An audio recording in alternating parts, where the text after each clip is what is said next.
Tuhan, selamat pagi saudara sekalian. Pagi hari ini saya ingin mengucapkan selamat ulang tahun pihak yang paling dekat dengan kita semua, yaitu GPKDI Tabernakel Kasih. Mungkin ada yang ingat, banyak yang lupa kalau hari ini tuh hari ulang tahun gereja kita, GPKDI Tabernakel Kasih, yang pada waktu tahun 2016 yang lalu, tanggal 28 juga jatuh pada hari Minggu, 28 Februari, dan kita ditabiskan oleh Sinode GPKDI menjadi gereja lokal GPKDI Tabernakel Kasih. Puji Tuhan. Selamat untuk GPKDI Tabernakel Kasih. Saya sapa terlebih dahulu mereka yang saat ini sedang bergabung melalui streaming. Saya harap juga Pak Junius ada di sana, di antara mereka yang menikmati streaming karena Pak Junius masih belum pulih kesehatannya. Kita doakan supaya beliau ini cepat diberi kesehatan pemulihan oleh Tuhan dan bisa melayani Tuhan kembali dan menjadi berkat bagi kita semua. Ya, kita masuk pada akhir zaman, kita tahu hal itu. Banyak orang yang mempelajari tentang akhir zaman dan tidak ada salahnya kita mempelajari tentang akhir zaman karena hal itu adalah hal yang baik. Tetapi jauh lebih baik adalah kita harus mempersiapkan diri untuk akhir zaman. Kita harus mempersiapkan diri untuk kedatangan Tuhan Yesus kembali. Yang melalui tanda-tandanya sudah sangat-sangat dekat. Sehingga kita tidak punya waktu yang banyak untuk mempersiapkan diri menjelang kedatangan Tuhan. Kedatangan Tuhan itu adalah satu berkat yang luar biasa bagi gereja Tuhan. Tetapi satu kengerian bagi dunia. Kita adalah gereja Tuhan, sehingga gereja Tuhan ini kita semua harusnya bersuka cita menyambut kedatangan Tuhan Yesus yang tidak lama lagi. Dan kita mempersiapkan diri benar-benar sesuai dengan apa yang dipesankan oleh Tuhan. Saya ingin mengajak saudara membuka Lukas 3 ayat 9. Lukas 3 ayat 9. Kapak sudah tersedia pada akar pohon, dan setiap pohon yang tidak menghasilkan buah yang baik akan ditebang dan dibuang ke dalam api.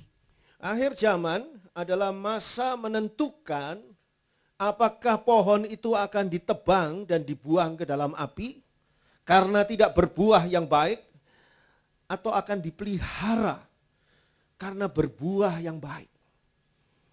Pohon ini adalah gambaran kehidupan kita manusia, kehidupan gereja Tuhan khususnya. Dan setiap pohon tidak dinilai apakah dia sudah bertumbuh atau belum. Tidak dinilai tentang tingginya pohon itu. Berapa banyak daun yang ada di dalam pohon itu. Seperti apa rimbunnya daun di sana. Tidak dinilai akan kualitas kayunya pohon itu. Tapi dinilai apakah menghasilkan buah yang baik atau tidak. Pohon ini tidak ditebang gara-gara tidak ada daunnya. Atau tidak ditebang gara-gara kayunya jelek. Tapi ditebang gara-gara tidak ada buah yang baik. Buah ini kelihatannya adalah hal yang penting. Hal yang final yang harus dicapai. Dan tidak ada alternatif lain. Harus menghasilkan buah. Mutlak harus berbuah. Apa sebabnya? Mari kita buka Lukas. Lukas 6 ayat 43 sampai 45. Lukas 6 ayat 43 sampai dengan 45. Karena tidak ada pohon yang baik yang menghasilkan buah yang tidak baik. Dan juga tidak ada pohon yang tidak baik yang menghasilkan buah yang baik. Sebab setiap pohon dikenal pada buahnya. Karena dari semak duri orang tidak memetik buah arah. Dan dari duri-duri tidak memetik buah anggur. Orang yang baik mengeluarkan barang yang baik dari perbendaharaan hatinya yang baik.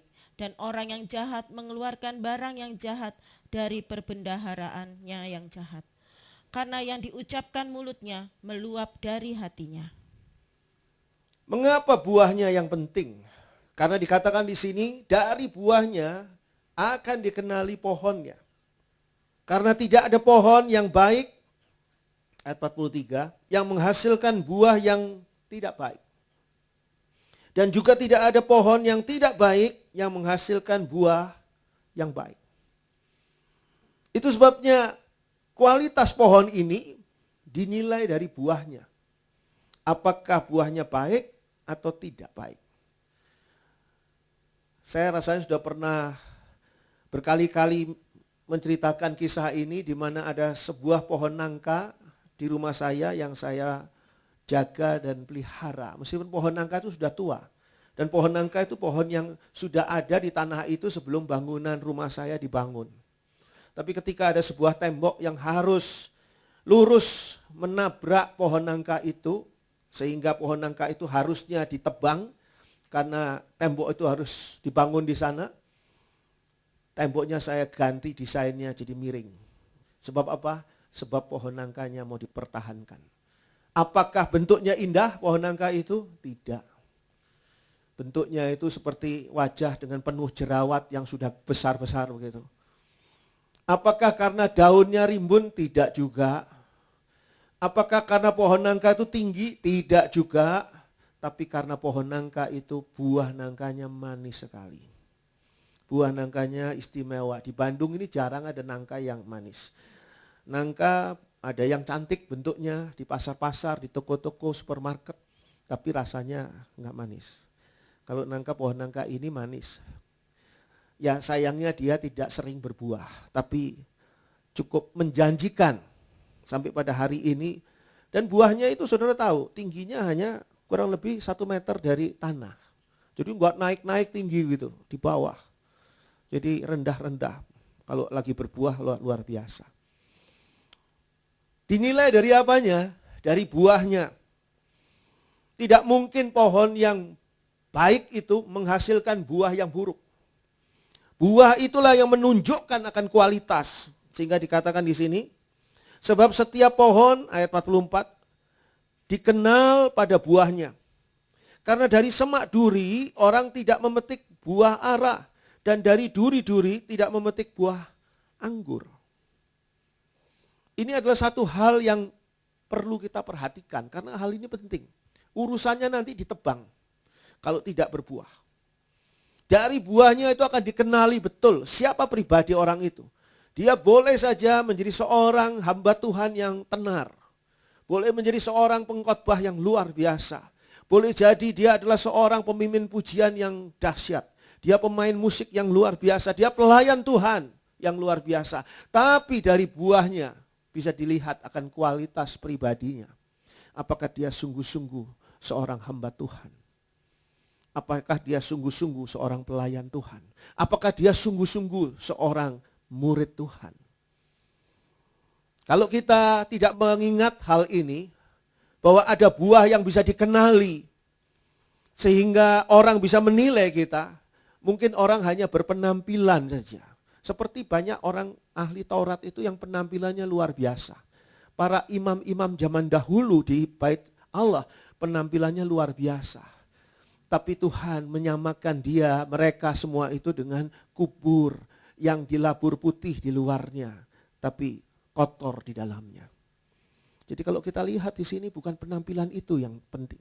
Bukan gaya hidup, bukan cara hidup, bukan apa yang dipertontonkan. Tapi apakah benar-benar menghasilkan buah dari apa yang dipelajarinya dalam firman Tuhan. Saudara mempelajari firman Tuhan, saudara ahli di dalam firman Tuhan, baik. Saudara hafal ayat-ayat, luar biasa. Saudara sudah membaca Kejadian sampai dengan Wahyu, selama berkali-kali saudara sudah membaca semuanya, oh itu sungguh hal yang positif, yang baik. Tapi tidak ada gunanya kalau di dalam hidup sehari-hari tidak mencerminkan apa yang diajarkan oleh Tuhan Yesus. Hidup sehari-hari tidak sesuai dengan gambaran Tuhan Yesus yang harusnya ada pada diri kita. Sehingga dikatakan di sana, orang yang baik mengeluarkan barang yang baik dari perbendaraan hatinya yang baik. Dan orang yang jahat mengeluarkan barang yang jahat dari perbendaraannya yang jahat. Karena yang diucapkan mulutnya meluap dari hatinya. Hati kita itu seperti laci. Kalau saudara masukkan ke dalam laci itu ya uang, maka ketika saudara tarik laci itu kembali, isinya ya uang yang saudara keluarkan dari laci tadi. Kalau laci itu saudara isi sampah, maka ketika saudara tarik kembali, maka apa yang saudara peroleh dari laci tadi adalah sampah. Lacinya mungkin sama, tapi isinya yang beda. Saya masih ingat dulu waktu saya masih kecil, ketika saya mau sekolah, oma saya memanggil saya, mau sekolah SD. Andri sini, dia buka lacinya. Yang jelek sekali, lacinya jelek dan bau bedaknya orang tua itu loh, yang bau bereng gitu, bedaknya orang tua. Oma saya mengeluarkan selembar, 2 lembar uang pada zaman itu ya. Zaman itu masih harganya semua serba murah, malah ada beberapa barang yang masih bisa dibeli dengan 1 rupiah gitu ya. Sekarang kan enggak. Berikan ke saya sebagai uang jajan. Saya lihat lacinya jelek, lacinya tua, jelek dan tidak menarik. Tapi di situ isinya menarik. Sedangkan ada laci-laci yang lain yang lacinya sempurna, indah, mengkilap. Tapi enggak ada isinya. Bukan penampilan luarnya, isinya yang penting. Dompet saudara boleh baru, boleh rapi, boleh mengkilap dompetnya. Mereknya bahkan harganya masih nempel di situ. Tapi ada uangnya enggak, itu yang penting. Mungkin dompet saudara cuma ya kantong kresek. Tapi uangnya banyak di kantong kresek itu. Dompet saudara enggak disimpan di kantong lagi, disimpannya di kos kaki, jadi enggak ada yang tahu lagi. Kresek-kresek di sana. Yang penting isinya. Orang tidak dilihat dari penampilannya. Tidak dilihat dari pohonnya. Yang dilihat itu buahnya. Oleh sebab itu dikatakan di sini, karena yang diucapkan mulutnya meluap dari hatinya. Kalau saudara pikiran dan hati saudara isi terus dengan firman Tuhan, maka apa yang keluar dari mulut saudara? Tidak ada makian, tapi yang ada adalah nasihat, berita firman Tuhan yang menyejukkan dan membangun orang. Matius 12 ayat 33. Matius 12 ayat 33. Jikalau suatu pohon kamu katakan baik, maka baik pula buahnya. Jikalau suatu pohon kamu katakan tidak baik, maka tidak baik pula buahnya. Sebab dari buahnya pohon itu dikenal. Dari buahnya pohon itu dikenal. Sehingga pohon itu dikatakan baik atau tidak baik tergantung buahnya. Kalau pohon itu dikatakan baik walaupun saat itu dia belum berbuah. Ini pohon yang baik ini. Belum berbuah saat itu. Saat itu pohon nangka saya belum berbuah, tapi saya tahu ini pohon nangka ini buahnya manis sekali. Sehingga nanti buah yang dihasilkannya pun akan baik. Itu sebabnya mungkin kita perlu memikirkan hal ini dengan serius. Ayat-ayat ini bukan ayat-ayat yang terlalu luar biasa. Ayat-ayat biasa. Tapi kita perlu memikirkan apa sih yang ditunggu oleh Tuhan ketika nanti Tuhan Yesus datang. Apa sih yang Tuhan Yesus akan cari dari kita ketika Tuhan Yesus datang. Yang Tuhan Yesus akan cari adalah buah. Bukan berapa kali saudara itu sudah melayani Tuhan atau berapa lama saudara menjadi jemaat di sebuah gereja. Tapi yang ditanya oleh Tuhan, apa buah pertobatanmu? Apa buah hidup benarmu? Apa buah yang membuat engkau layak untuk mendapatkan surga? Apa buahnya? Nanti saya ingin jelaskan ada 3 macam buah. Mudah-mudahan keburu, tapi kalau enggak keburu nanti lain kali. 3 macam buah.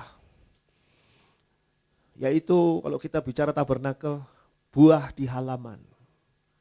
Buah di ruang kudus dan buah di ruang maha kudus. Nanti ya. Tapi yang diminta itu oleh Tuhan buahnya. Sekarang kita masih punya waktu untuk berbuah. Tapi suatu saat kelak kita tidak akan punya waktu lagi untuk berbuah. Dan ketika saat itu tiba, terlambat kita menyesal. Kita harus sadar. Firman Tuhan ingatkan, hati-hati. Yang Tuhan cari adalah buahnya. Sudahkah engkau berbuah? Ada sebuah perumpamaan yang sangat indah pada Lukas 13. Perumpamannya sangat indah di sana. Saya ingin jelaskan perumpamaan ini yang luar biasa tentang pohon ara. Lukas 13 ayat 6 sampai dengan ayat 9. Lukas 13 ayat 6 sampai dengan 9. Lalu Yesus mengatakan perumpamaan ini. Seorang mempunyai pohon ara yang tumbuh di kebun anggurnya, dan ia datang untuk mencari buah pada pohon itu, tetapi ia tidak menemukannya. Lalu ia berkata kepada pengurus kebun anggur itu, "Sudah 3 tahun aku datang mencari buah pada pohon ara ini, dan aku tidak menemukannya. Tebanglah pohon ini. Untuk apa ia hidup di tanah ini dengan percuma?" Jawab orang itu, "Tuhan, biarkanlah dia tumbuh tahun ini lagi. Aku akan mencangkul tanah sekelilingnya dan memberi pupuk kepadanya. Mungkin tahun depan ia berbuah. Jika tidak, tebanglah dia." Situasi yang aneh. Apa sebabnya? Karena pohon ara ini ada dikatakan di sana, pohon ara yang tumbuh di kebun anggur. Lalu Yesus mengatakan perumpamaan ini, seorang mempunyai pohon ara yang tumbuh di kebun anggurnya. Jadi ada daerah di sana, tanah di sana yang harusnya ditanami anggur, tapi sekarang ada pohon aranya, sehingga tidak bisa ditanami anggur. Tapi enggak apa-apalah kalau pohon ara itu memberikan buah. Dan ia datang untuk mencari buah pada pohon itu, tetapi ia tidak menemukannya. Saudara kalau ingin menanam sebuah pohon, katakanlah saudara ingin menanam pohon mangga, saudara diberi biji mangga, benih pohon mangga untuk ditanam. Maka dari sejak benih itu ditanam, saudara sudah menunggu hasilnya.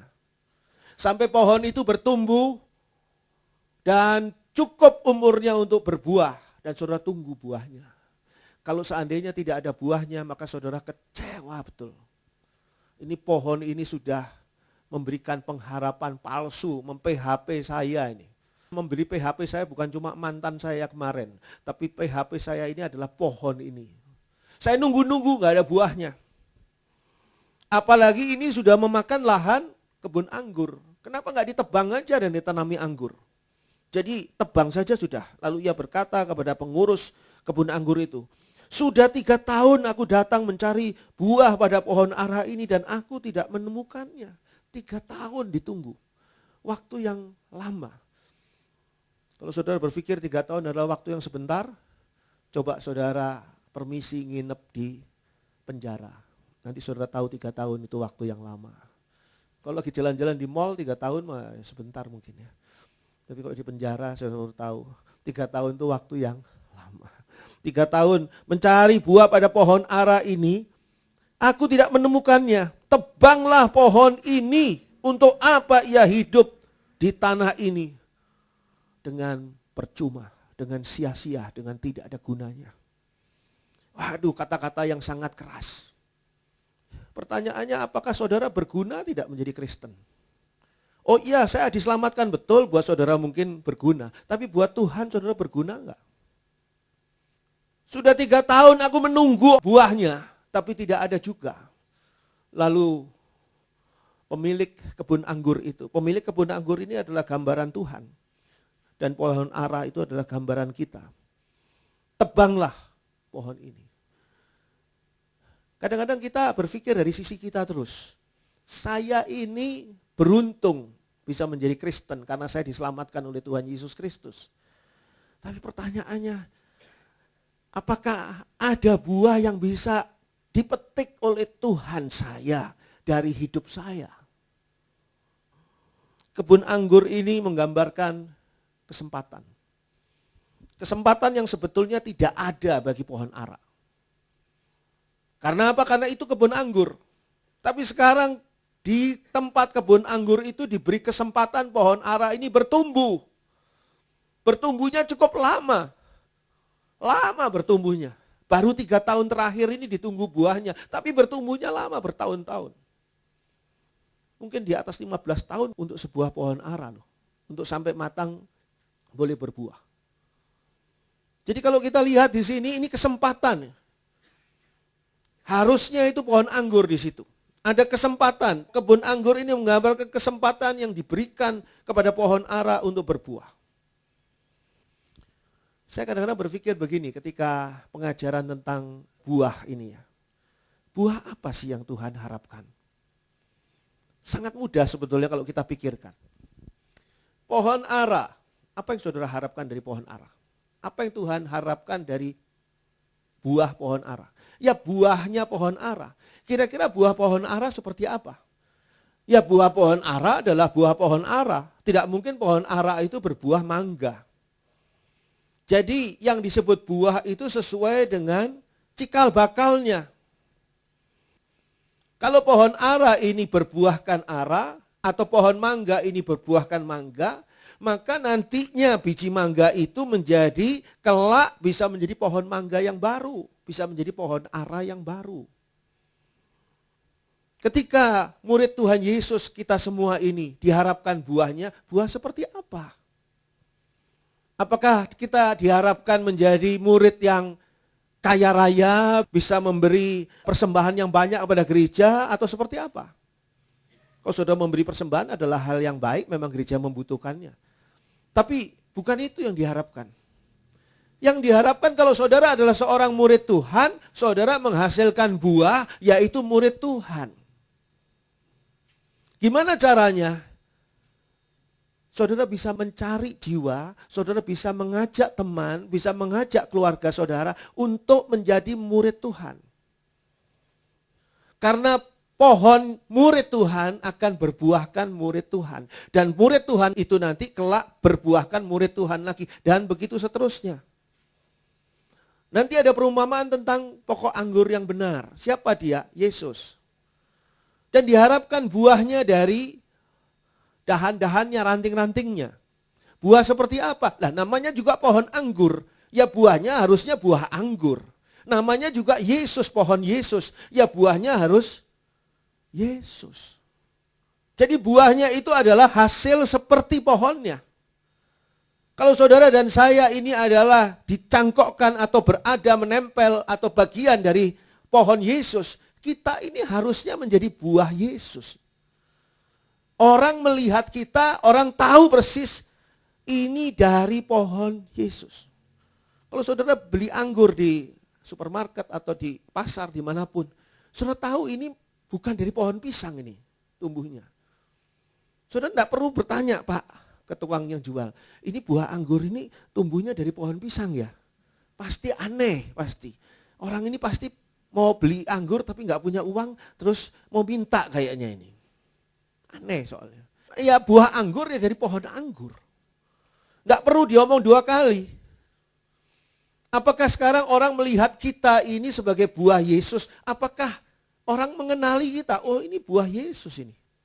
Dari mana? Dari pohon Yesus. Udah pasti, udah nggak mungkin dari yang lain. Dikatakan di sini, lalu Yesus mengatakan perumpamaan ini ayat 6. Seorang mempunyai pohon ara yang tumbuh di kebun anggur dan ia datang untuk mencari buah pada pohon itu. Tetapi ia tidak menemukannya. Ada waktunya di mana Tuhan menagih buah. Dari saudara dan saya. Saudara masih ingat perumpamaan ketika seorang tuan mau pergi ke tempat lain. Dan dia memanggil hamba-hambanya. Yang seorang dipercayakan 5 talenta, yang seorang 2 talenta, yang seorang 1 talenta. Setelah lama kemudian tuannya ini kembali. Untuk apa? Untuk meminta pertanggungan jawab dari 5 talenta, 2 talenta, dan 1 talenta. Makin banyak yang diberikan talentanya kepada orang tadi, semakin besar pengharapan dari tuan ini memperoleh pertanggungan jawab itu. Ada waktunya di mana Tuhan menagih buah. Ada waktunya Tuhan ini menagih mana tanggung jawabmu. Sehingga kalau kita melihat pada peristiwa ini, betul sekali pemilik kebun anggur itu sangat kecewa ketika diketahuinya bahwa pohon ara ini tidak berbuah. Ayat 7 mengatakan, lalu ia berkata kepada pengurus kebun anggur itu, sudah 3 tahun aku datang mencari buah pada pohon ara ini, dan aku tidak menemukannya. Tebanglah pohon ini. Untuk apa ia hidup di tanah ini dengan percuma. Sudah 3 tahun dia ke gereja. Sudah 3 tahun dia bertobat dan ke gereja. Belum ada buah satupun yang dihasilkannya. Sudah 13 tahun dia ke gereja. Belum ada buahnya. Sudah 30 tahun dia ke gereja dan belum ada buahnya. Kalau saudara murid Kristus, kalau saudara umat Kristus, buahnya itu apa? Ya murid Kristus lagi, ya umat Kristus lagi. Saya mengucap syukur ada beberapa orang yang saya bimbing, tadinya mereka itu biasa-biasa saja, seorang sekuler, begitu kerjaan sekuler. Karena saya muridkan dia, lalu dia ingin menjadi murid Kristus. Saya mengucap syukur betul. Dan bukan itu saja, bahkan dia ingin menjadi seorang hamba Tuhan. Melihat saya, dia ingin menjadi seorang hamba Tuhan. Atau di antara saudara juga ada orang-orang yang dulunya tidak bisa memberi berkat Tuhan kepada siapapun. Tapi sekarang saudara menjadi orang yang pemberi berkat. Dulu saudara orang yang selalu meminta berkat. Tapi setelah belajar firman Tuhan jadi orang yang pemberi berkat. Saya ngucap syukur. Saya ngucap syukur. Sebab saya tahu itulah buah pelayanan saya. Sekarang pertanyaannya, apakah saudara sudah berbuah? Apakah saudara sudah membawa jiwa datang kepada Tuhan Yesus? Pak Andri, saya tidak pandai mengabarkan Injil. Saya tidak pandai berkhotbah. Tidak ada yang suruh saudara berkhotbah. Tapi yang diminta oleh Tuhan di sini adalah menghasilkan buah. Apalagi kalau saudara seorang salesman, sales girl, orang yang menjual produk, baik produk barang maupun produk jasa. Baik berupa sesuatu yang jelas hari ini, jual panci kan jelas hari ini kan, atau jual asuransi yang belum jelas, itu masih janji. Nanti ya kalau kamu celaka, nanti kamu diganti, dibiayai. Kalau kamu kena COVID, nah ini ada asuransi khusus COVID. Dan orang ini bisa menjual produk itu begitu banyak. Sukses dia sebagai penjual. Dia mudah menceritakan tentang, wah panci ini luar biasa. Kalau dia jatuh tidak penyok, dia tidak pernah berkarat, dia mudah membersihkannya, cepat memasak dan masakan yang gak enak jadi enak di panci ini. Luar biasa. Ini panci atau sulap ini? Banyak produknya dia laku. Ketika saya tanya, sudahkah kamu menghasilkan buah? Terdiam. Sebab apa? Iya. Belum ada satu pun yang dihasilkan untuk Yesus. Belum ada satu orang pun yang dibawa, ditarik untuk menjadi murid Tuhan Yesus. Kan Tuhan bilang, pergilah, jadikanlah seluruh bangsa muridku.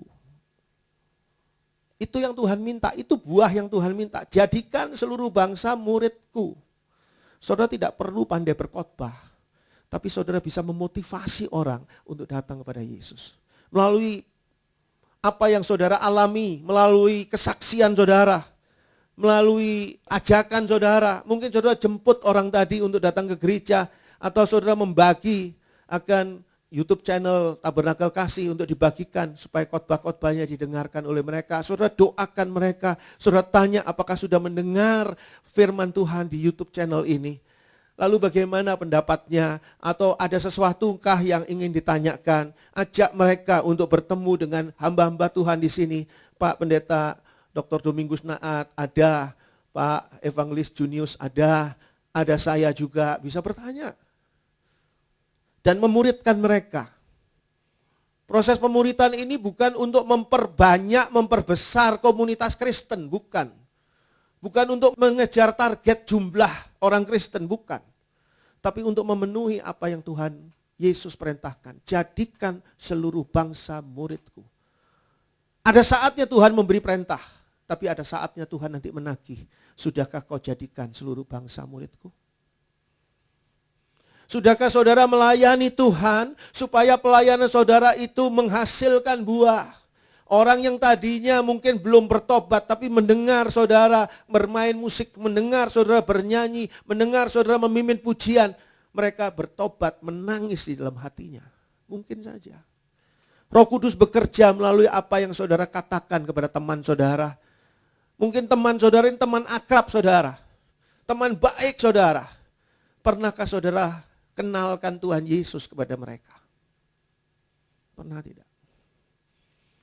Oh Pak Andri, saya tidak mau mengkristenkan orang. Oh, Tuhan Yesus tidak menyuruh teman saudara menjadi Kristen, tidak.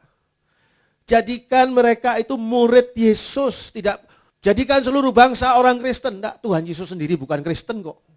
Tuhan Yesus sendiri bukan Kristen. Bagaimana Tuhan Yesus mau menyuruh orang untuk menjadi Kristen? Jadikan seluruh bangsa muridku. Belajar firman Tuhan dengan pimpinan Roh Kudus, itulah buah yang dihasilkan. Ternyata tidak ada hasilnya, sudah ditunggu Tuhan. Waktunya sudah hampir habis. Saya sebagai hamba Tuhan melihat tanda-tanda akhir zaman yang begitu cepat loh. Sekarang tanda akhir zaman itu sudah hitungannya sudah detik ini. Bukan lagi tahun, bulan, atau sekian minggu, bukan, sudah detik ini. Kapan saudara mau menghasilkan buah? Kalau saudara lihat di gereja ini masih ada kursi yang kosong.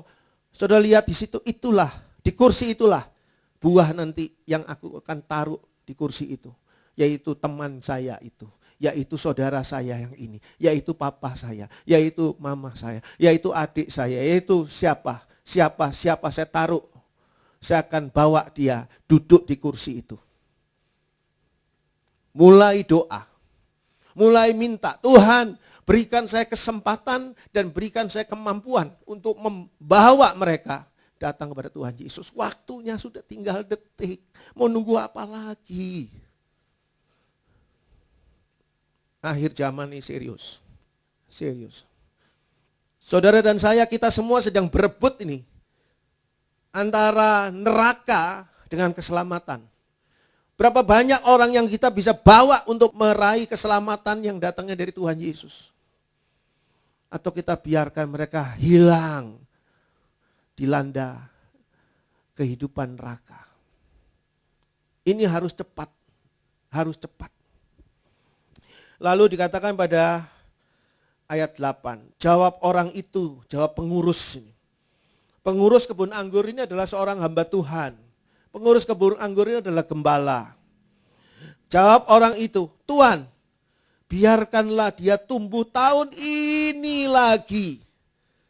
Aku akan mencangkul tanah sekelilingnya dan memberi pupuk kepadanya. Mungkin tahun depan ia berbuah. Jika tidak, tebanglah ia. Hamba Tuhan yang mengetahui keinginan hati Tuhan, harapan Tuhan kepada jemaat Tuhan. Hamba Tuhan yang aware, sadar terhadap apa yang sesungguhnya ada di dalam hati Tuhan. Maka hamba Tuhan itu pasti akan mengupayakan sebanyak mungkin. Apa dikatakan di sini? Saya akan mencangkul tanah sekelilingnya, memberi pupuk kepadanya, memberi makanan-makanan rohani yang segar. Saudara menikmati makanan rohani segar, saudara bertumbuh sebagai pohon, bertumbuh baik itu. Tapi ada enggak buahnya? Pohon nangka saya di rumah saya yang kontet itu, yang pendek itu, pohon nangkanya pendek. Buahnya itu 1 meter dari atas tanah coba. Saya enggak peduli pohon ini aneh atau enggak, penting buahnya. Tuhan menunggu saudara. Kalau saya sebagai pengurus kebun anggur belum mengerjakan tugas saya, maka Tuhan akan mempersalahkan saya. Tapi saya jalankan tugas saya dengan memberikan makanan rohani yang terbaik, dan saya berikan juga, Tuhan, saya doakan setiap jemaat ini Tuhan. Biarlah jemaat ini menjadi pohon-pohon yang sungguh-sungguh berbuah. Sehingga Tuhan, Engkau akan bangga dengan mereka ini. GPKDI Tabernakel Kasih yang jemaatnya begitu banyak berbuah. Mungkin tahun depan ia berbuah. Ada satu harapan. Itu sebabnya seorang hamba Tuhan tidak pernah, ya hamba Tuhan yang benar ya, gak pernah ngusir jemaat. Walaupun jemaatnya bandel sekali. Jemaatnya itu sudah ngeyel sekali. Ilmu ngeyelnya sudah tingkat dewa. Luar biasa. Diomongi apa juga ngelawan. Nggak pernah nurut, nggak pernah tunduk pada firman Tuhan. Tapi tidak diusir sama gembalanya. Kenapa? Karena ada harapan. Mungkin tahun depan dia bertobat. Mungkin tahun depan dia bertobat. Mungkin tahun depan dia berbuah. Tapi ingat loh, kita di akhir waktu yang diberikan oleh Tuhan. Kesempatannya sudah tidak ada lagi. Tidak lama lagi kita harus mempertanggungjawabkan akan kehidupan kita sebagai orang Kristen. Bukan mempertanggungjawabkan dosa kita sudah diampuni Tuhan Yesus, sudah hilang. Tapi kamu sebagai Kristen, kamu punya tanggung jawab loh. Ada 5 talenta yang Tuhan berikan, ada 2 talenta yang Tuhan berikan, ada 1 talenta yang Tuhan berikan. Mana pertanggung jawabmu atas talenta-talenta itu? Kami tidak melakukan apa-apa Tuhan, ini talentanya saya kubur di tanah. Saudara perlu menyadari hal ini. Ini waktu akhir zaman yang tidak ada kesempatan lagi kalau kita melewatkannya. Pengurus kebun anggur adalah pegawai dari pemilik kebun anggur, yaitu hamba-hamba Tuhan yang pegawainya Tuhan. Ternyata Tuhan sudah berkali-kali melirik, mengintip, mencari buah dari pohon ara itu. Tapi tidak pernah ada. Tapi pengurus kebun anggur ini meminta tambahan waktu. Tuhan, tolong sabar. Jangan ditebang dulu pohon ara ini. Jangan ditebang pakai virus corona Tuhan. Tebangnya bukan pakai kapak gitu, pakai virus corona, blek masuk di peti mati corona, sudah beres. Sudah hilang pohon ara tadi. Matius 21 ayat 18 dan 19. Matius 21 ayat 18 dan 19. Pada pagi-pagi hari dalam perjalanannya kembali ke kota, Yesus merasa lapar. Dekat jalan ia melihat pohon ara lalu pergi ke situ. Tetapi ia tidak mendapat apa-apa pada pohon itu selain daun-daun saja. Katanya kepada pohon itu, engkau tidak akan berbuah lagi selama-lamanya. Dan seketika itu juga keringlah pohon ara itu. Dikatakan di sini pada pagi-pagi hari dalam perjalanan Tuhan Yesus kembali ke kota, Tuhan Yesus merasa lapar. Ya, ini di sini ditunjukkan bahwa Tuhan Yesus itu sesungguhnya adalah Allah yang benar-benar menjadi manusia. Sehingga sebagai manusia dia merasa lapar. Dan ketika dia lapar, apa yang dia cari? Dia bisa mencari roti. Tuhan Yesus bisa mencari makanan-makanan yang lain. Tapi dekat jalan ia melihat pohon ara. Lalu pergi ke situ. Tetapi ia tidak mendapat apa-apa pada pohon itu selain daun-daun saja. Jadi daunnya rimbun, daunnya banyak. Tapi cuma mentereng sebagai pohon ara dari jauh. Tapi ketika didekati enggak ada buahnya. Tidak mendapatkan apa-apa, tidak ada buahnya. Saudara boleh mentereng menjadi orang Kristen. Saudara boleh mentereng menjadi seorang pelayan Tuhan atau hamba Tuhan sekalipun. Tapi kementerengan saudara tidak ada gunanya kalau tidak ada buahnya. Tidak ada gunanya kalau tidak ada buahnya. Dari jauh kelihatannya dia hamba Tuhan. Dari jauh kelihatannya dia pelayan Tuhan. Dari jauh kelihatannya dia jemaat Tuhan. Itu murid Tuhan Yesus dari jauh. Begitu dekat, nggak ada buahnya. Mentereng daunnya saja yang banyak. Apa Tuhan Yesus makan daun? Tuhan Yesus cari buah. Tuhan Yesus tidak puas dengan kementerengan kita sebagai umat Tuhan. Wah, luar biasa ya kamu. Sudah diberkati Tuhan dengan kesuksesan, dengan kekayaan, dengan kebahagiaan. Itu kementerengan kita. Lalu kita lupa apa yang dicari Yesus yang lapar ini. Tuhan Yesus lapar. Gambaran lapar ini adalah gambaran di mana Tuhan Yesus sangat mengharapkan buah. Jadi buah itu bukan sekedar ya sebagai makanan penutup lah.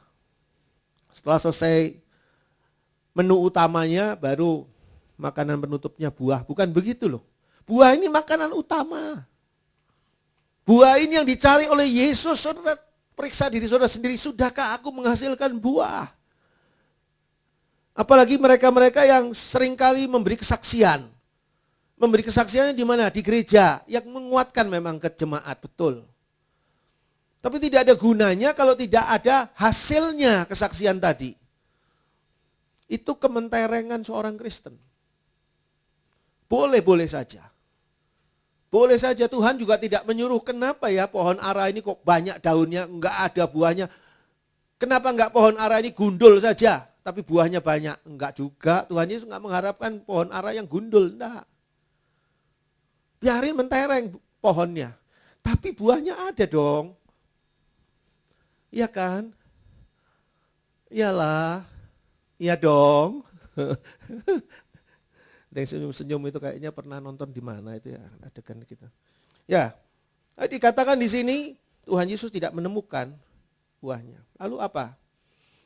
Dikatakan di sana, katanya kepada pohon itu. Katanya kepada pohon itu, engkau tidak akan berbuah lagi selama-lamanya. Dan seketika itu juga keringlah pohon ara itu.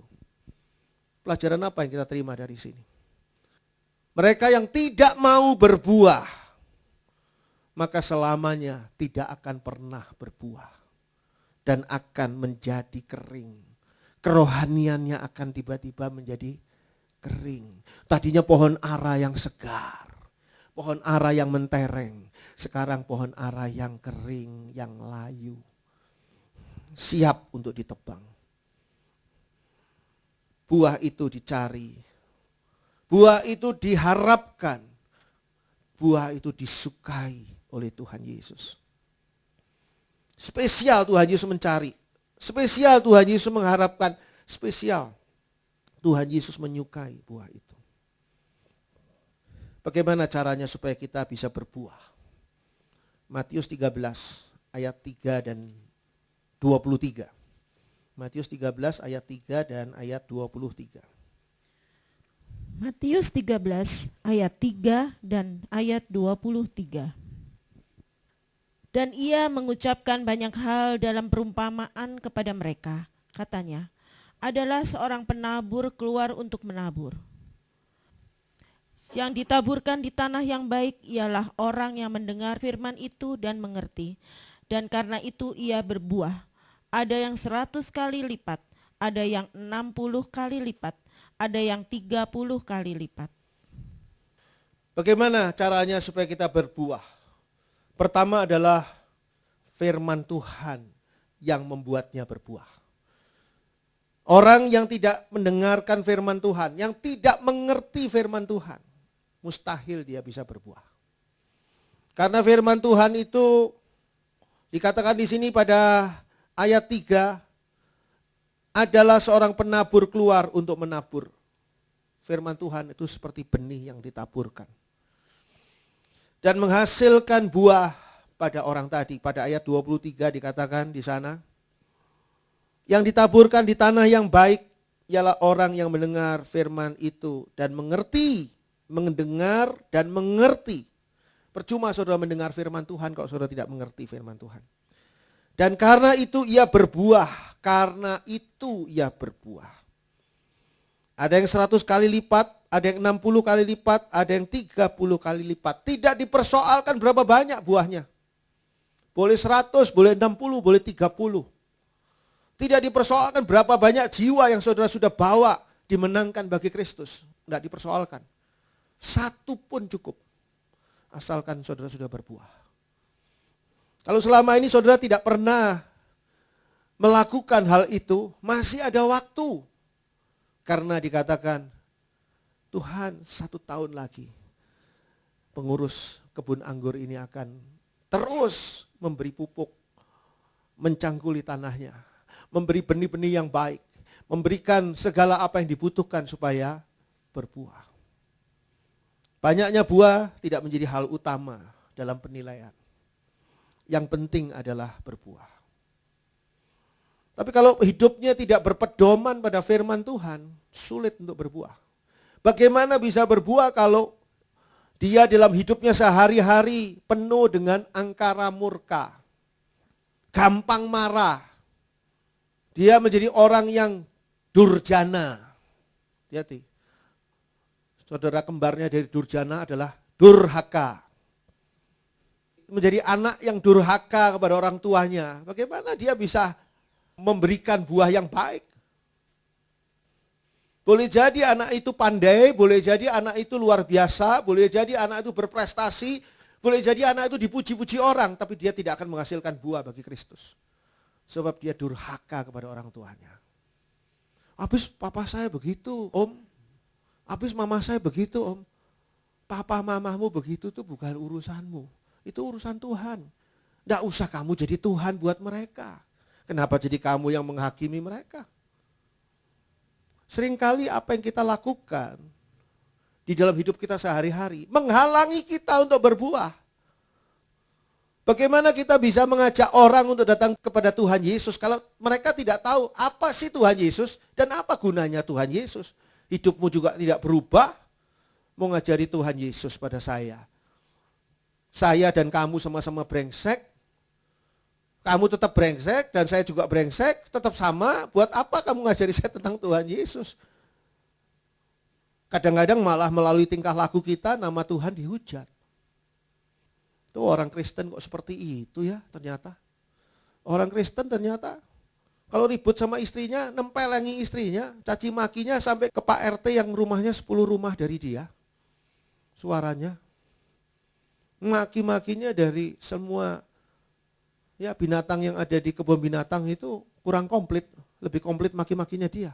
Malah bisa buat belajar ilmu binatang. Karena variasinya luar biasa. Gimana mau mengajak orang? Gimana mau berbuah? Dikatakan di dalam firman Tuhan ini bahwa buah itu ya adalah karena firman Tuhan. Kalau hidupnya tidak berpedoman pada firman Tuhan, maka dia tidak akan berbuah.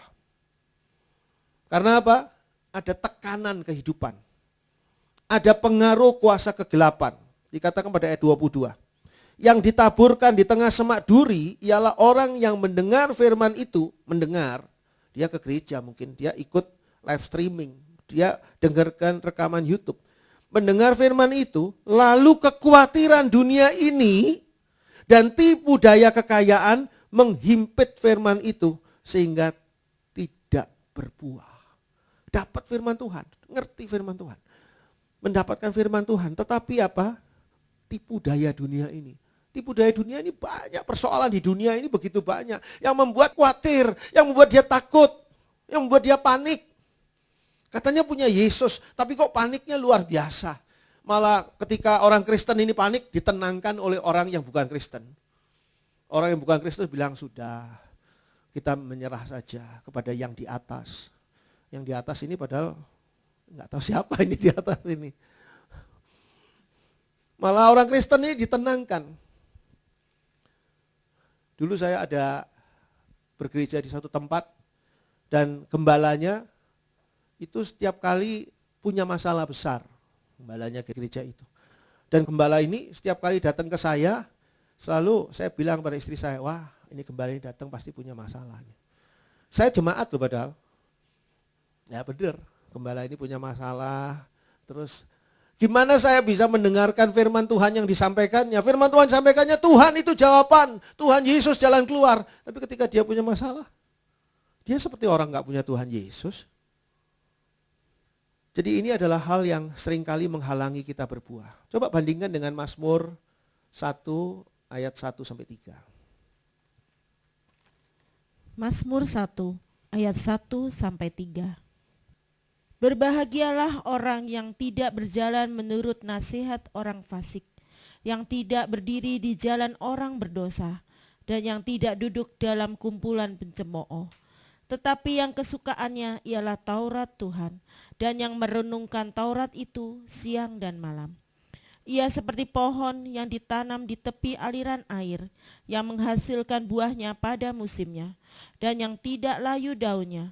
Apa saja yang diperbuatnya berhasil. Seperti apakah orang yang kesukaannya ialah Taurat Tuhan. Merenungkan Taurat itu siang dan malam. Makanya saya kadang-kadang heran kalau hari Jumat tuh saya di Zoom hari Jumat saya bertanya kepada peserta. Adakah ayat istimewa yang Anda peroleh di dalam minggu ini? Diam semua. Ada yang satu pura-pura nulis, ada yang satu pura-pura lihat apa, ada yang satu pura-pura lagi mikir. Gitu. Ada yang satu malah nggak ada gambarnya sama sekali, nggak tahu dia ke kamar mandi mungkin atau lagi makan. Saya heran terus terang. Sebab kalau saudara membaca ayat firman Tuhan tiap hari, saya rasa tiap hari saudara akan kagum-kagum pada Tuhan. Sebab terlalu banyak ayat firman Tuhan yang membuat saudara merasa spesial sekali, istimewa sekali ayat firman Tuhan ini. Itu adalah orang-orang yang merenungkan Taurat ini, firman Tuhan ini siang dan malam. Merenungkan apa ya artinya dan bagaimana ya, apakah hidup saya sudah selaras enggak dengan Taurat ini, dengan firman Tuhan ini. Sudah seberapa jauh saya sesungguhnya menjalani, bukan menghafalkan firman Tuhan, tapi menjalani firman Tuhan. Saudara mengalami perubahan-perubahan yang luar biasa nantinya. Sebab dikatakan di sini begini, ia seperti pohon yang ditanam di tepi aliran air, yang menghasilkan buahnya pada musimnya. Orang tuh paling kecewa kalau pada musimnya ternyata buahnya enggak keluar. Sekarang musimnya apa? Musimnya serikaya. Saudara cari ke pohon serikaya. Kok enggak ada buahnya ya? Kecewa berat. Kalau enggak lagi musimnya sih enggak terlalu kecewa. Lihat pohon enggak ada buahnya, ya belum musimnya. Ini buah mangga harum manis, tapi pohonnya kok enggak ada buahnya, ya belum musimnya. Tapi kalau sudah musimnya itu kecewa berat loh. Pada musimnya berbuah itu pada musimnya akan ditanya mana buahmu. Dan yang tidak layu daunnya, kesemarakannya itu tidak layu. Apa saja yang diperbuatnya berhasil. Saudara mau jadi orang berhasil, kuncinya adalah hasilkan buah buat Tuhan. Maka saudara akan menjadi orang berhasil. Loh hubungannya apa Pak Andri antara buah pelayanan, atau buah penginjilan, atau buah pertobatan, atau buah hidup benar sesuai firman Tuhan dengan bisnis saya ini Pak Andri? Hubungannya tidak matematis. Tidak matematis. Tidak begini maka begitu. Tidak. Tapi janji firman Tuhan ini pasti digenapi.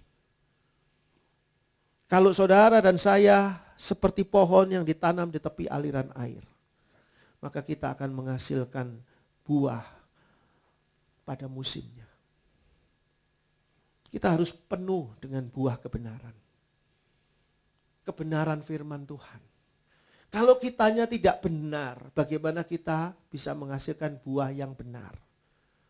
Kalau kitanya ini ada penyakit di dalamnya, pohon ini ada penyakit di dalamnya, gimana bisa menghasilkan buah yang baik? Coba kita baca Filipi 1 ayat 9 sampai 11. Filipi 1 ayat 9 sampai dengan 11. Dan inilah doaku, semoga kasihmu makin melimpah dalam pengetahuan yang benar dan dalam segala macam pengertian, sehingga kamu dapat memilih apa yang baik, supaya kamu suci dan tak bercacat menjelang hari Kristus, penuh dengan buah kebenaran yang dikerjakan oleh Yesus Kristus untuk memuliakan dan memuji Allah. Bagaimana saudara bisa memperoleh hasil buah yang baik? Kalau firman Tuhan yang ditaburkan saja tidak masuk ke dalam hati. Kadang-kadang dengarkan firman Tuhan juga setengah-setengah hati. Pada waktu puji-pujian saudara ada di dalam ruangan. Puji-pujian Tuhan. Luar biasa menikmati musik yang sangat indah dan ikut menari, ikut bersorak, bernyanyi luar biasa. Sudah waktunya gilirannya firman Tuhan, saudara keluar. Saudara keluar, mau ke toilet Pak Andri? Berapa lama kamu ke toilet? Dan berapa jauh toiletnya? Jangan-jangan toiletnya ini ada di kota Cirebon. Sehingga jauh sekali gak kembali-kembali. Dan ketika kembali firman Tuhan sudah amin. Kadang-kadang sudah Bapak terima kasih.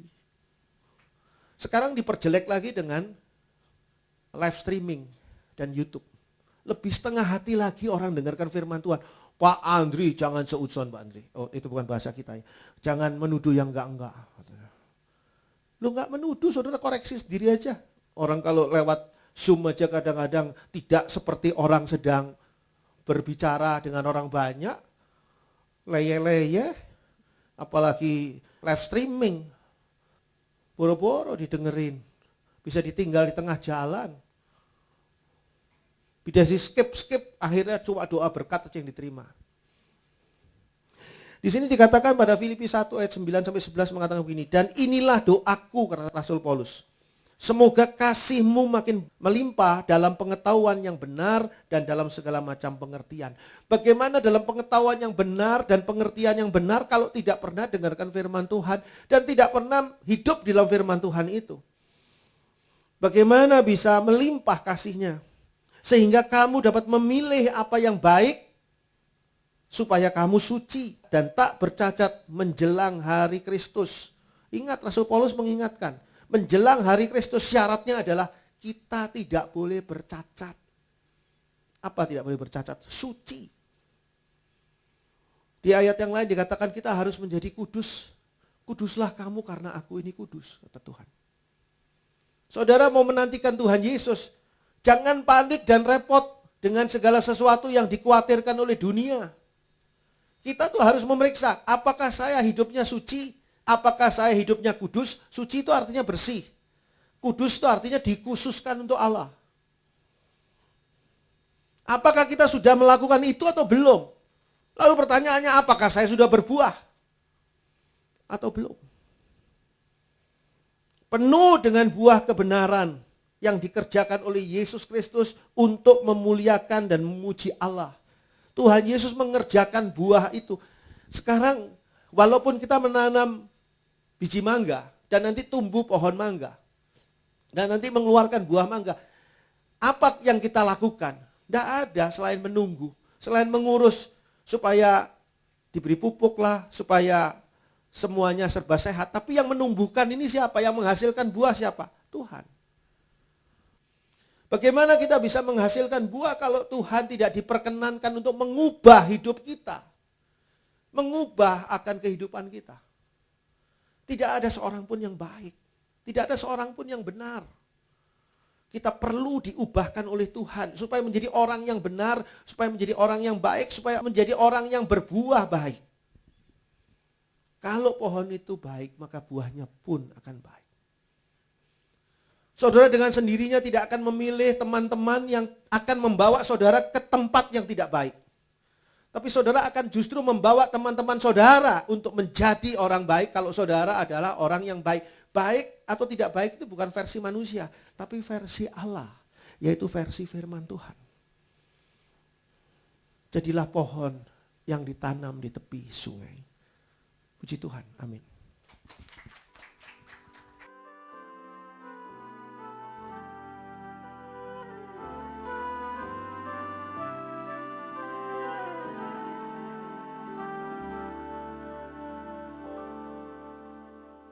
Bapa di dalam surga, berikan kepada kami waktu sebentar lagi, agar kami boleh berbuah dan menyenangkan hati-Mu ya Allah. Tolong kami ya Bapa, untuk kami berbuah pada waktunya. Ketika Tuhan datang menagih buah itu sudah ada 100, ada 60, ada 30, bahkan mungkin kurang dari itu, tetapi kami sudah berbuah. Tuhan Bapa dalam surga, kami berdoa, biarlah masing-masing kami selalu segar pohon dan daunnya, sehingga kami bisa menghasilkan buah menjelang kedatangan Tuhan Yesus kembali. Ampuni kami ya Bapa, ampuni kami jika berkali-kali Tuhan Yesus kecewa melihat kami, karena kami belum berbuah, walaupun kami sudah lama mengikut Tuhan, tapi kami belum berbuah. Ampuni kami. Tapi mulai sekarang Tuhan, kami mau singkirkan semua ketakutan, kekhawatiran, semua rasa rendah diri yang membuat kami menjadi tidak mampu berbuah karena tekanan kuasa kegelapan dalam pikiran dan perasaan kami. Sekarang Tuhan, biarlah Engkau membuat kami berbuah dengan luar biasa dan memuaskan hati Tuhan. Terima kasih Tuhan. Di dalam kasih kemurahan Allah, dalam nama Yesus Tuhan. Haleluya. Amin. Puji Tuhan.